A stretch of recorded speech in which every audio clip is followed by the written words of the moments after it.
প্রথমে তোমাদের একটি ভিডিও দেখাবো, তারপরে ভিডিওটি সবচেয়ে ফানি কমেন্ট গুলি পড়ে শোনাবো। রাতের বেলা দেখছি আমাদের বয়ফ্রেন্ড গুলো আমাদের জন্য একটা করে আইসক্রিম দেওয়ার ক্রিসমাস ট্রি কিউট আইসক্রিম এনেছে। টেস্টি কি সুন্দর খেতে না, কার মতন একটা খেতে এটাকে, কার মতো মানে খেয়েছি এর আগে। কি কি কিসের মতন বল ভাই কিসের মতন? তার মতো চিয়ার্স গাইস চিয়ার্স। কার কিসের মতন রে?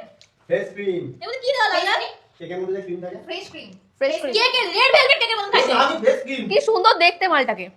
আমি কিছু বলি না, আমি কিছু করিও নাই চল একটা আইসক্রিম কি করবো, এটা ডিজার্ট আমাদের। আইসক্রিম কিভাবে বানাবি আইসক্রিম আরে আছে আইসক্রিম আইসক্রিম না ললিপপ ললিপপ আইসক্রিম ব্ল্যাক পিঙ্কের সং আছে না আইসক্রিম আমরা শুনি এটা, আমরা ললিপপ করবো, lollipop lollipop lollipop lollipop lollipop. সেটা বলি তুমি যাই হোক, আমরা সকলে খুব খুশি হয়ে গেছি। মেয়েরাই ছোট ছোট জিনিসগুলোই খুব ভালোবাসে। আমার মাইক কি অন আছে? এটা কার ছিল আইডিয়াটা থ্যাংক ইউ দাদা। গড বান্ধবী গড গুড তোমাদের সবেদা দিয়েছিলাম পঞ্চাশ টাকা সবেদা বাকি ওরা 200 টাকা কেজি বন্ধ। चलिए शुरू करते हैं। এখন ঠান্ডা ললিপপ, এরপরে খাবে গরম ললিপপ।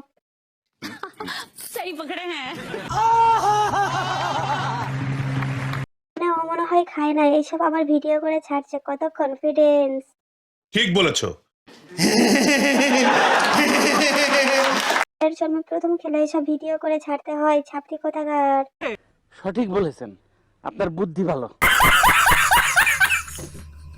বলছি মামনি, চামড়ার আইসক্রিম গুলো কখন খাবে? समझ रहे हो आप समझ रहे हो